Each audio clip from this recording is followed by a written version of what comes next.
नमस्कार दोस्तों, एक बार फिर से आप सभी का स्वागत है पॉडकास्ट के इस नए एपिसोड में, जहां हम बात करेंगे देश के सबसे सेंसिटिव मुद्दे एनवायरनमेंट पर। और आज हमारे साथ स्टूडियो में खास मेहमान हैं retired IFS officer an Prasad ji. नमस्कार, आपका बहुत बहुत नमस्कार। स्वागत है आज के पॉडकास्ट में। अच्छा, सबसे पहले मैं जानना चाहता हूँ आपसे कि जो वायनाड में हुआ, केदारनाथ में हुआ, हिमाचल के अंदर जो इन्वायरमेंट से जो क्राइसिस हुए, क्या ये मैन मेड क्राइसिस हैं या फिर इन्वायरमेंट के चलते ऐसा हुआ है? आ, यदि इसको देखा जाए सही तरीके से तो क्लाइमेट चेंज तो एक रीज़न है ही है। बट जो डिवास्टेशंस हुए हैं जिस एक्सटेंट में, उसके लिए तो 100% हम लोग जिम्मेवार हैं। It can be definitely said कि ये मैन मेड क्राइसिस है। तो किस तरह से आप मैन मेड इसको मानते हो? आ, देखिए, क्लाइमेट चेंज का इम्पैक्ट जो है वो तो पूरे कंट्री में है। लेकिन क्यों पर्टिकुलर वायनाड या हिमाचल में या मंडी केदारनाथ या में? केदारनाथ यहीं हाँ, पे क्यों इम्पैक्ट करता हाँ, है? आप इसके अगर हिस्ट्री में जाएंगे हाँ, तो यहाँ पे ह्यूमन एक्टिविटीज़, स्पेशली माइनिंग, हुँ, रोड हुँ, कंस्ट्रक्शन, हुँ, बिल्डिंग कंस्ट्रक्शंस, हुँ, इसके वजह से हमने इसे एक वल्नरेबल पॉइंट बना दिया हुँ, कि क्लाइमेट चेंज के वजह से क्या होते हैं। हुँ, एक्सेस रेन होते हैं, हुँ, सडन रेन होते हैं और हुँ, इतने क्वांटिटी में होते हैं कि उसे कंट्रोल नहीं किया जा सकता है। और इसके वजह से ये यहाँ पे इम्पैक्ट करते हैं। हुँ। जहाँ पे ये एक्टिविटीज़ नहीं है वहाँ पे आप देखेंगे इम्पैक्ट कम है। तो लेकिन पिछले कुछ अभी सालों में 4-5-6 सालों से ज़्यादा कुछ होने लगा है, जैसे कि अभी लास्ट ईयर भी ये जो जोशीमठ है, लोगों ने कहा कि ये बह जाएगा। आपके साथ भी मैंने एक इंटरव्यू किया था जिसमें आपने कहा था कि अगर अभी से इसकी रक्षा नहीं की तो जल्द ऐसा टाइम आएगा कि उत्तराखंड ही यहाँ से ख़त्म हो जाएगा। बिल्कुल, बिल्कुल। खाली उत्तराखंड में ही नहीं, हुँ, केरल में भी ये 5-6 साल से लगातार हो रहे हैं हुँ, इस तरह के लैंडस्लाइड्स। हुँ, और ये पहले से फोरकास्टेड भी हैं, हुँ, ऐसा नहीं है कि ये सडन हो रहे हैं। हुँ, अगर आप उत्तराखंड में जो हो रहा है, हुँ, ये सडन रोड कंस्ट्रक्शन एक्टिविटीज़ इतने बढ़ गए, हुँ। वो एक डेफिनेट बट इसके लिए फैक्टर भी है। सरकार जिम्मेवार है। आप खुद 10 साल आपने मिनिस्ट्री ऑफ एनवायरनमेंट में आईजी-डीजी काम किया है, तो आपके टाइम में भी इस तरह से परमिशन अप्रूवल्स होते थे जो आज हो रहे हैं? परमिशन अप्रूवल के प्रोसीडियर तो अभी भी वही हैं हुँ, जो पहले थे। हुँ, पहले थोड़ा सा एक डिफरेंस था। हुँ, लॉज जो हैं वो थोड़ा स्ट्रिक्टली फॉलो होते थे। हुँ, पिछले 8-10 सालों में हुँ, एनवायरनमेंट एक्ट हो चाहे फॉरेस्ट कंजर्वेशन एक्ट हो, हुँ, उसमें काफ़ी अमेंडमेंट्स करके उसे थोड़ा बहुत ज़्यादा फ्लेक्सिबल बना दिया गया।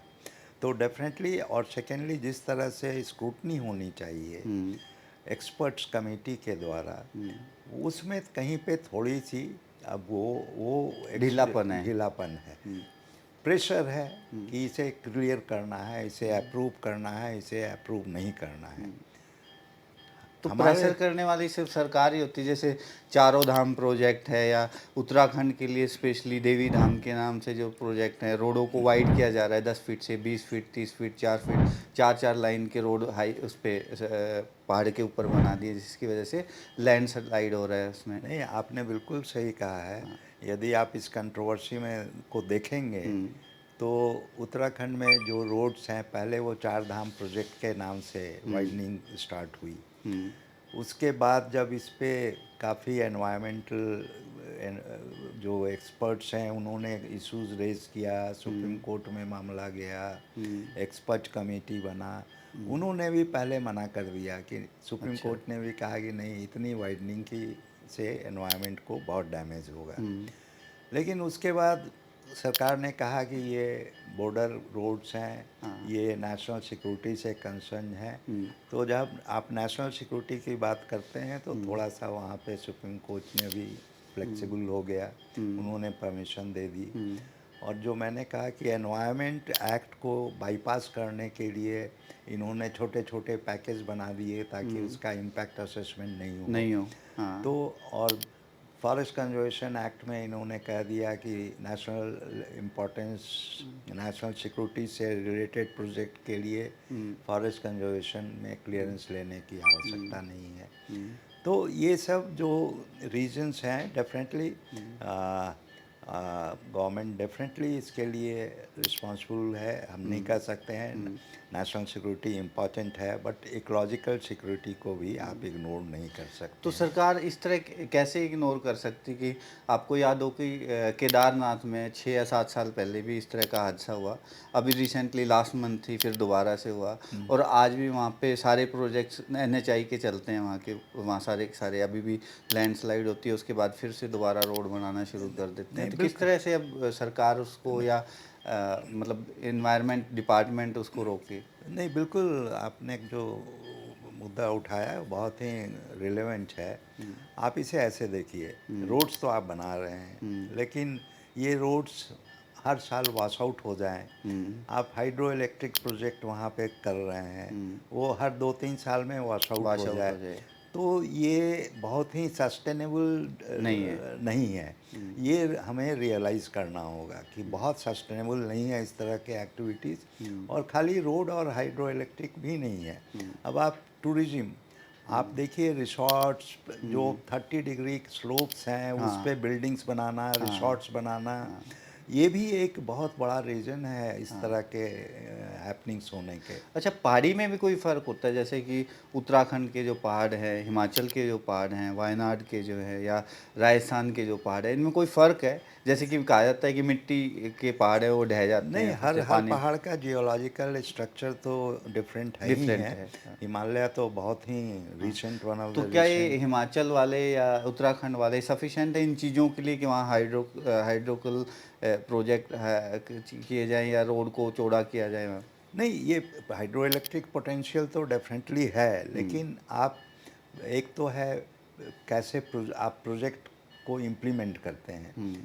देखिए, प्लान करना बहुत एक अलग चीज़ है, लेकिन ग्राउंड पे इम्प्लीमेंट करना, इम्प्लीमेंट करना। आप कितने कैसे टेक्नोलॉजी का यूज़ कर रहे हैं, आप किस तरह डेब्रिज डिस्पोजल कर रहे हैं, ये सब बहुत इम्पॉर्टेंट है। रोड्स के केस में हमने पर्सनली देखा कि आप रोड बनाते हैं, डेब्रिज को डाउन द स्लोप्स आप फेंक देते हैं, तो वो पूरा वेजिटेशन को बर्बाद कर देता है down below. With the result आपके फ्यूचर ट्रीज ग्रोथ सब बंद हो सब बंद जाते हो हैं। जाते हैं। तो ये बहुत ही फ्रेजाइल एरिया है हिमालय, लेटेस्ट चूँकि माउंटेन रेंज है। उस हिसाब से हमारा केरला का वेस्टर्न घाट जो है वो ज़्यादा स्टेबल है। ओके। लेकिन वहाँ पे भी एक्टिविटीज़ वेस्टर्न घाट के लिए, अगर आपको ध्यान होगा तो एक कमेटी भी, दो कमेटी बनी। पहले माधव गाडगिल माधव कमेटी गाडगिल, ने हाँ। रिपोर्ट दिया, उसने सर्टेन रिस्ट्रिक्शंस के लिए करीब करीब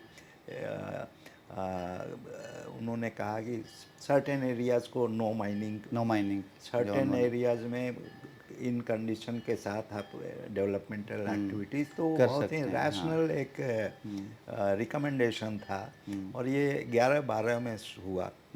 उसके बाद गवर्नमेंट ने उस कमेटी रिपोर्ट को बंद कर दबा दिया। के रख दिया। फिर कस्तूरी रंगन कमेटी बना, उन्होंने भी थोड़ा सा चेंजेस करके, थोड़ा एरिया रिड्यूस करके कुछ रिकमेंडेशंस दी।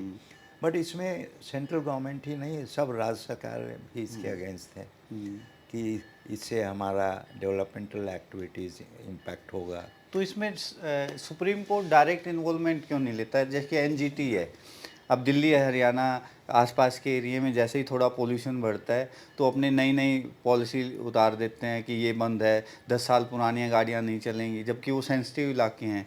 तो सरकार या सुप्रीम कोर्ट या एनजीटी या फिर इन्वायरमेंट जो आपका मिनिस्ट्री है, वो इसमें इन्वॉल्व क्यों नहीं होता? सरकार को बताती कि उनकी संज्ञान में क्यों नहीं लाते कि इतने लाखों लोगों की जान जाती है या खतरे में है? पूरा का पूरा हिमाचल पहाड़ी पे बसा है, उत्तराखंड पहाड़ी पे बसा है। नहीं, ये अगर आप देखें तो सुप्रीम कोर्ट ऐसा नहीं है। सुप्रीम कोर्ट सो मोचो बहुत से इश्यूज़ में उन्होंने ऑर्डर पास किया। इनफैक्ट जो हमारे नेशनल पार्क्स और सेंचुरीज़ हैं, उनके around ecological sensitive area declare हो, ये भी सुप्रीम कोर्ट का ही इनिशिएटिव था। लेकिन जहाँ तक है इतने बड़े वेस्टर्न घाट एरिया में और या नॉर्थ ईस्ट में इकोलॉजिकली सेंसिटिव एरिया डिक्लेयर करना, ये गवर्नमेंट की रिस्पॉन्सिबिलिटी बनती है, ना कि सुप्रीम कोर्ट बट की। इन्वायरमेंट डिपार्टमेंट तो एक है नहीं जो सरकार को संज्ञान में लाए कि ये एक्टिविटी ठीक नहीं है, इन चीज़ों को रोकना नहीं, चाहिए। तो ये आप अगर देखें तो माधव गाडगिल कमेटी भी हाँ एनवायरनमेंट मिनिस्ट्री ने हाँ ही बनाया। हाँ उसके बाद उन्होंने ही एक कॉन्सेप्ट लाया था हाँ 10-11 में ही कि हम सर्टेन फॉरेस्ट को नो गो डिक्लेयर कर दें जहाँ पे डेवलपमेंटल एक्टिविटीज़ नहीं हो। नहीं होगी। और फैक्ट है कि ये तो उसको अच्छा क्या बोलते हैं पर्टिकुलर, नो डेवलपमेंट जोन नहीं, या no go area. No go area? हाँ, हालांकि नो गो एरिया पे हमें, मैं उस समय मिनिस्ट्री में था, इस इशू में इन्वॉल्व भी था। नो गो पे हमें भी थोड़ा सा रिजर्वेशन है, क्योंकि वंस आप नो गो कह देते हैं तो फिर वहाँ आप कुछ नहीं कर कुछ सकते नहीं कर हैं। सकते, कोई डेवलपमेंट तो नहीं। रादर देन नो गो हमने कहा था इसको रेस्ट्रिक्टेड जोन आप बनाइए, और बहुत लिमिटेड, बहुत एक्सेप्शनल केसेस में यहाँ पे कुछ डेवलपमेंटल एक्टिविटीज़ जो पब्लिक लोकल पब्लिक के लिए हों, या बहुत बहुत ही अनअवॉइडेबल नेशनल इम्पोर्टेंस के प्रोजेक्ट हों, वैसे एरिया प्रोजेक्ट के अलावा वहाँ पे बाकी एक्टिविटीज़ को बंद करना चाहिए। तो क्या डिपार्टमेंट जैसे इन्वायरमेंट डिपार्टमेंट में आपसे, आप जैसे बहुत काबिल ऑफिसर आज भी होंगे, तो वो सरकार को डायरेक्ट क्यों नहीं बोलते इस बारे में? आपके टाइम में भी आप पे प्रेशर आता होगा, सरकार नहीं, जब भी बदलती है तो अपनी वोटिंग के लिए, वोट बैंक बढ़ाने के लिए कुछ ऐसे प्रोजेक्ट लेके आती है, स्टेट प्रोजेक्ट भी आते हैं उसके अंदर। तो आज भी ऐसे ऑफिसर डिपार्टमेंट में है, वो क्यों नहीं कहते सरकार को? नहीं, बिल्कुल ऐसा नहीं है कि नहीं कहते हैं लोग, अफसर कहते हैं, लेकिन होता क्या है, गवर्नमेंट चेंज करती है, मिनिस्टर चेंज करते हैं, तो प्रायोरिटीज़ भी चेंज हो जाती है। उसके अलावा ऑफिसर भी चेंज होते हैं, तो हर ऑफिसर्स का भी ओरिएंटेशन बिल्कुल अलग अलग होता है। तो क्या ड्यूरिंग योर सर्विस आप पे कभी प्रेशर आया इस तरह के किसी प्रोजेक्ट का जो आपने रोका हो कि नहीं, मैं नहीं होने दूंगा? नहीं, हमने मिनिस्ट्री में ये क्लियरेंसेस का बहुत सेंसिटिव इशू 5 साल 96 से 2001 तक हैंडल किया, बट कभी हमारे मिनिस्टर ने नहीं कहा कि इसे करना है, इसे नहीं करना है। ये डिस्क्रिशन, और नॉर्मली हम लोग, हमारी जो एक्सपर्ट कमेटी रिकमेंड करती थी, 99.9% उसमें अप्रूवल मिनिस्टर एग्री करते थे। तो बट आज वैसे सिचुएशन जैसा हमें सुनना, हम नहीं कह सकते हैं एग्जैक्टली, बिकॉज हम अब मिनिस्ट्री में नहीं हैं, बट ऐसा सिचुएशन शायद अब नहीं है। नहीं है। हाँ। अच्छा, आपका इस पे क्या कहना है कि इन्वायरमेंट के लिए क्या वहाँ के लोकल लोग भी जिम्मेदार हैं? क्योंकि आज का तो पता नहीं, पहले टाइम में कंसर्न पंचायत देती थी, है ना? और क्या इनके सॉल्यूशन है? क्या हमसे दोबारा से इनको उसी तरह जैसे कि 10 साल 15 साल पहले थे उस इन्वायरमेंट को वैसे कि वैसे ला सकते हैं? आ, ऐसा है कि हम ये डेफिनेटली कह सकते हैं कि लोकल पब्लिक जो हैं, जो रेसिडेंट्स हैं, पहाड़ों पे रहते हैं, चाहे वो केरला के हों, चाहे हिमाचल के हों, उत्तराखंड के हैं, वो उनको ज़्यादा हमारे इसकी समझ है। वो इस तरह के एक्टिविटीज़, आप अगर पुराने समय में देखें, आज से 20 साल पहले, 10 साल पहले हम लोग भी घूमते थे, उस समय कभी भी स्लोप्स पे आप घर वगैरह बनते नहीं देखेंगे। वो हमेशा पहाड़ के ऐसे जगह पे घर बनाते थे जहाँ पे स्टेबल होता हो, और लोकल पीपल कभी इस तरह के एक्टिविटीज़ में इन्वॉल्व नहीं होते हैं। पर फिर पंचायत कैसे? ये कमर्शियल एक्टिविटीज़ जब से ये स्प्रेड हो गई, रिसोर्ट बिजनेस, होटल बिजनेस, ये डेफिनेटली इम्पैक्ट किया है। हाँ, एनवायरनमेंट एक्ट में एक पब्लिक हियरिंग, फॉरेस्ट में भी एक्ट में भी प्रोविज़न है पब्लिक हियरिंग की, पब्लिक कंसेंट की। लेकिन अगर आप उसे इस एक्ट से ही एग्जेम्प्ट कर देंगे तो वो हियरिंग भी नहीं अच्छा, होगी। ये कंसेंट एक्ट से निकाल दिया नहीं, गया है? अगर आप कहते हैं कि नेशनल सिक्योरिटी के जो प्रोजेक्ट्स हैं उनको उन पे लागू नहीं होता। या उसको आप छोटे छोटे पैकेज में डिवाइड कर देंगे, क्यों करते हैं आप? ताकि हमारा एनवायरमेंटल इम्पैक्ट असेसमेंट नहीं हो, एनवायरमेंट क्लियरेंस की आवश्यकता नहीं पड़े, और उसी के तहत ये पब्लिक हियरिंग होती है। लेकिन उसके बावजूद देर बहुत ऐसे एग्जाम्पल हैं केरल में भी, हिमाचल में भी, जहाँ पे लोकल पब्लिक अपोज करते हैं इस तरह के प्रोजेक्ट को, और जिसके वजह से बहुत से प्रोजेक्ट को सेल्फ भी करना पड़ा। अभी आप जैसे जितने भी टर्मिनल बनाते हैं, अभी बांगचू भी बैठे हुए हैं, इसके अलावा केरला में भी लोग ऑब्जेक्शन हाँ, उठा रहे हैं। अब अभी आप लद्दाख की बात करें तो महीनों भर वहाँ पे इसके लिए प्रोटेस्ट होता रहा, अभी भी चल रहा है। धरना पे हाँ। बैठे, भूख हड़ताल पे बैठे, हाँ। बिकॉज दे रियलाइज कि इस तरह के डेवलपमेंटल प्रोजेक्ट से उनका नुकसान होता है। तो इस तरह के ऑपोजिशन का हिस्ट्री काफ़ी स्ट्रॉन्ग है इंडिया में। उनका तो मीडिया में नहीं आता, बेचारों ने कई महीनों से भूख हड़ताल की अब उन्होंने। अच्छा, आर्मी के लिए बहुत अच्छे काम किए हैं उन्होंने, वहाँ के एनवायरनमेंट के हिसाब के लिए टेंट बनाए उनके। एक प्रॉब्लम नई हो गई है ना, अगर आप इस तरह के प्रोजेक्ट को अपोज करते हैं तो आपको एंटी नेशनल, एंटी डेवलपमेंटल कहा जाता है कि आप नेशनल सिक्योरिटी के प्रोजेक्ट को, आप नेशनल इम्पोर्टेंस के प्रोजेक्ट को अपोज करते हैं। और आप देखेंगे कि इस तरह के एनजीओ जो इसमें इन्वॉल्व रहते हैं उनकी फंडिंग को रोक दी जाती है, उनके ऊपर इंक्वायरी होने लगती है। तो और मीडिया तो आजकल वही चीज़ दिखलाती है जो सरकार चाहती है।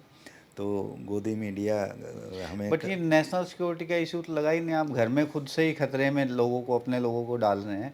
बाहर से तो लोग बाद में आएगा, पहले जो प्रोजेक्ट जो चल रहे हैं उन प्रोजेक्ट से जो लोगों को नुकसान होता है उसी से लोग नहीं, मारे जाएंगे। ये प्रॉब्लम तो ये समझना होगा ना, क्योंकि ऐसा नहीं आपने कहा ये रिवर्स हो सकता है, नहीं हो सकता है। हाँ। ये डैमेज ऑलमोस्ट इरिवर्सेबल है। ओके। एक बार इन पहाड़ों से वेजिटेशन, ट्री और फौना, फ्लोरा, ये सब खत्म हो ग्रेनाइट जाते माइनिंग हैं। वाइनिंग और ये सब भी। तो फिर इसे आने में हज़ारों साल लगेंगे। ऐसा नहीं है कि आप कल हो के पेड़ लगा देंगे और वो ग्रो कर जाएगा। इसको ग्रो करने में, डेवलप करने में मिलियंस ऑफ ईयर्स लगे हैं। काटना और बर्बाद करना तो मैटर ऑफ टाइम, मंथ्स है। तो इसको बहुत आसानी से आप रिवर्स नहीं कर सकते हैं। नहीं, ये हाई टाइम है, दिस इज़ अलार्म बेल। अगर अभी भी सरकार नहीं जागी और इस तरह के एक्टिविटीज़ को नहीं कंट्रोल करती है इन पहाड़ों पे, वो केरला का वेस्टर्न घाट है, तो फिर हम लोग बहुत बड़े नुकसान की तरफ बढ़ रहे हैं। ये इस तरह की घटनाएं फ्रीक्वेंसी बढ़ती ही जाएंगी, डैमेजेस, डिवास्टेशन बढ़ता ही जाएगा, और losses of life, property, everything. Point ये है कि आप हज़ारों हज़ार करोड़ रुपए इन्वेस्ट करते हैं public tax money in those projects, और वो एक दिन में वॉश हो जाए। ऐसे डेवलपमेंट तो इसको कभी और लाखों लोगों की जान को खतरा है, बेघर होने का डर है। आप जोशीमठ में देखें, वहाँ पे की घटना के बाद सारे लोग अगेंस्ट थे वहाँ पे। मतलब हम नहीं कह रहे हैं कि वो सही थे, लेकिन जहाँ हर आदमी आपके प्रोजेक्ट के अगेंस्ट हैं, वहाँ क्यों ऐसी चीज़? ठीक है, हाइड्रो इलेक्ट्रिक पावर की ज़रूरत है इंडिया को, नो डाउट, हम पावर डेफिसिट हैं, बट आप को एक बैलेंस अप्रोच तो लेना होगा ना, सस्टेनेबल है या नहीं है प्रोजेक्ट। और कम से कम जो चीज़ आप रोक सकते हैं, स्लोप्स पे बिल्डिंग बनना, रिसॉर्ट्स बनना, माइनिंग। वेस्टर्न घाट में ग्रेनाइट के माइंस 7,000 केरला में ग्रेनाइट माइंस हैं। 7,000 केरला में? Yes, yes, in those area जहाँ पे इस तरह की घटनाएं हो रही हैं। और ग्रेनाइट की आप कोई ऐसी एसेंशियल चीज़ नहीं है जिसके लिए आप वेस्टर्न घाट ऐसे पहाड़ को ग्रेनाइट तो आजकल आर्टिफिशियल भी जो कंपनी, वो चाइनीज़ कंपनियां बहुत ला रही है, बहुत अच्छा है और सस्ता भी रहता है, अच्छा भी है। तो क्यों नेचुरल चीज़ों को अपने घर के सौंदर्यकरण के लिए उनको छेड़ते हैं? हाँ, बिल्कुल बिल्कुल छेड़ते हैं। राजस्थान से आप ठीक है बिल्डिंग मटेरियल्स निकालते हैं, वो बहुत फ्रेजाइल एरिया नहीं है, इको सेंसिटिव एरिया नहीं है, वहाँ माइनिंग करते हैं। हम नहीं कह रहे हैं पूरे कंट्री में आप माइनिंग बंद कर दीजिए, माइनिंग इम्पॉर्टेंट एक्टिविटी है, आपको हर मिनरल्स की आवश्यकता है। बट हिमाचल में क्या हुआ? Lime stone mining. Lime stone एक ऐसा मिनरल है जो कि पूरे इंडिया में, कंट्री में अवेलेबल है। तो फिर जरूरी तो थोड़ी पहाड़ों पे क्यों? पहाड़ों पे क्यों? मसूरी में आपको याद होगा कुछ दिन पहले तक हम जब सर्विस ज्वाइन किए 79 में, तो पूरा मसूरी हिल पे लाइमस्टोन माइनिंग होता था। अच्छा। और हम लोग जब पार्लियामेंट अटैचमेंट की ट्रेनिंग में आए मसूरी से, पार्लियामेंट में बैठे थे, उस समय Mrs Indira Gandhi prime minister थी। वो सडनली देखी हम लोग गैलरी में बैठे हुए थे, विजिटर्स गैलरी में, तो चूँकि यूनिफॉर्म में थे सब अपने कॉलेज के, तो उन्होंने पूछा, पता किया कौन लोग हैं, और फिर सडनली हम लोगों को एक टी अरेंज किया गया पार्लियामेंट हॉल में, और मिसेस गांधी हम लोग से इंटरेक्ट की। मेरे छोटे छोटे ग्रुप में हम लोग थे, हमारे ग्रुप में आके उन्होंने पहला क्वेश्चन ये किया कि what do you think about mining in Mussoorie, और मेरा स्पॉन्टेनियस रिस्पांस था कि ma'am it must be stopped. Why? हमने कहा कि ये लाइमस्टोन माइन ऐसा कोई इम्पोर्टेंट मिनरल नहीं है, इसे कहीं भी किया जा सकता है, बट इसे नहीं बंद करने पे पूरी मसूरी, पूरी हिल बर्बाद हो जाएगी। हम लोग को बहुत ही अच्छा लगा। 3-4 महीने के अंदर हम लोग जब मसूरी देहरादून ट्रेनिंग में ही थे, तब तक ऑर्डर हो गया, वो सारी माइनिंग बंद हो गई। और आज देखिए वो सारे पहाड़ एकदम ग्रीन, लस ग्रीन है। उसके बावजूद आज वहाँ एसी की ज़रूरत पड़ती है। ये क्लाइमेट चेंज, ये क्लाइमेट चेंज है, लेकिन ये वहाँ नेचुरल है। लेकिन वहाँ डिवास्टेशन नहीं हो रहा है, लैंडस्लाइड लैंडस्केलिंग ठीक है, थोड़ी बहुत होती है, नेचुरल है जो, लेकिन जिस तरीके का केरल में हुआ, जिस तरह हिमाचल केदारनाथ में उत्तराखंड में हुआ, वो आप जोशीमठ हुआ, मसूरी और देहरादून में नहीं देखेंगे। देखते। फ्लडिंग होती है, वाटर लॉगिंग होती है, ये सब फेनोमेनन है उसमें क्लाइमेट चेंज का। लेकिन जो डैमेज, डिवास्टेशन है, जो हम खुद कर रहे हैं, जो 100% उसके लिए अटल सुरंग और हम सुरंगें जो बना के हम हैं। आप पहाड़ में कर दीजिए, टेक्नोलॉजी है, इसका मतलब नहीं कि हर पहाड़ को हम ड्रिल करके टनल बना ही दें। वो भी हिमालय ऐसा फ्रेजाइल माउंटेन्स में जो रोड्स 60 फीट 70 फीट, अगर आप पूरे वर्ल्ड में चले जाएं, हम यूरोप में भी गए, इंग्लैंड में भी गए, यूएसए में भी गए, जो हिल एरियाज़ है वहाँ पे अभी भी सिंगल लेन रोड है, वो भी 6 लेनिंग नहीं करते हैं, and they maintain a very good road single lane का। और हमारे पहाड़ों पे भी हमने ट्रेनिंग में 79-80 में सारे पहाड़ घूमे हम लोग, हिमाचल, उत्तराखंड, कश्मीर, केरला। रोड पतले होते थे, आराम से पहले पुराने टाइम से लोग आते जाते हर हैं। कोई को आप लाख टूरिस्ट भेज दें केदारनाथ, और वो टूरिस्ट भी सिर्फ केदारनाथ सिर्फ वो दर्शन के लिए नहीं आते, तो वहाँ पे रील बनाने जाते हैं, आधे लोग फेसबुक के लिए जाते हैं, फन के लिए जा रहे हैं। रिलीजियस पर्पज से जाने वाले अभी कम हो गए हैं, पहले 100% रिलीजियस पर्पज से पैदल जाते थे। आज लोग पिकनिक मनाने, फन के लिए जाते हैं। तो इस तरह की एक्सेसिबिलिटी हमारे ख्याल से अनवांटेड है।